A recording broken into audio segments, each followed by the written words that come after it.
Drugs in Surat city અભિયાન ચલાવી રહી છે ત્યારે સુરતની ડીસીબી ઝોન 2 અને સલાબતપુરા પોલીસની ટીમે ઉમરવાડા ટુર્નામેન્ટ ખાતેથી એકને 27.99 લાખના એમડી ડ્રગ્સ સાથે ઝડપી પાડ્યો હતો। Surat police commissioner Anupamsinh Gehlot no drugs in Surat city અભિયાનને સુરત પોલીસ સફળ બનાવી રહી હોય તેમ લાગી રહ્યું છે ત્યારે સુરતની ડીસીબી ઝોન 2ની એલસીબીની ટીમ અને સલાબતપુરા પોલીસની ટીમે બાતમીના આધારે પોલીસ ઇન્સ્પેક્ટરના માર્ગદર્શન હેઠળ ઉમરવાડા ખાતે દરોડા પાડ્યા હતા અને ત્યાંથી 27.99 લાખની કિંમતના 279.9 ગ્રામ એમડી ડ્રગ્સ સાથે એક આરોપી મોહમ્મદ અસલમ ઉર્ફે મારિયો પઠાણને ઝડપી પાડ્યો હતો। તો આરોપી પાસેથી રોકડ અને મોબાઈલ સહિત 28,65,000નો મુદ્દામાલ કબજે કરાતો। આ અંગે નાયબ પોલીસ કમિશનર ઝોન 2 ભગીરથ ગઢવીએ વધુ માહિતી આપી હતી।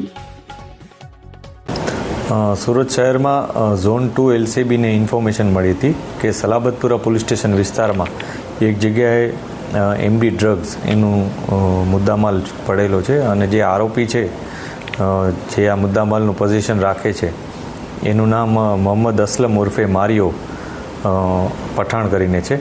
એ સલાબતપુરા પોલીસ સ્ટેશન વિસ્તારના ઉમરવાડો કરીને જે એરિયા છે એમાં હતો, એમાં રહેતો હતો। પોલીસે ત્યાં રેડ કરી, આના માટે સલાબતપુરા પોલીસની ટીમ એમના પીઆઈસી સાથે જઈ અને ત્યાં રેડ કરી હતી અને કાયદેસરની કાર્યવાહી કરી। એ દરમિયાન પોલીસને ત્યાંથી 279 ગ્રામ જેટલું એમડી ડ્રગ્સ મળી આવ્યું હતું। આ ડ્રગ્સની કિંમત 27,99,000 રૂપિયા જેટલી થાય છે। આ ઉપરાંત ત્યાંથી મોબાઈલ, થોડી કેશ રકમ આ વગેરે મળી આવ્યા હતા। એમ કરી અને ટોટલ 28,65,000નો મુદ્દામાલ ગઈકાલે પોલીસે કબજે કરેલ છે, જેમાં મોટા ભાગનો હિસ્સો કે 27,99,000નો એમડી ડ્રગ્સનો હિસ્સો છે। આ ડ્રગ્સનું પોઝિશન જેની પાસેથી મળ્યું છે એ મોહમ્મદ અસલમ ઉર્ફે મારિયો, એને પોલીસે અરેસ્ટ કર્યો છે। આ ઉપરાંત એનો ગુનાહિત ઇતિહાસ પણ અમે તપાસી રહ્યા છીએ। એના ફર્ધર પોલીસ કસ્ટડી પણ અમે માંગ્યા છે અને એ અમને મળી પણ ગયા છે। આ ઉપરાંત એ કોની પાસેથી લાવ્યો એની જે પ્રાઇમરી અમને ઇન્ફોર્મેશન મળી છે એમાં કામિલ કરીને એક વ્યક્તિ છે, એનું નામ સામે આવ્યું છે।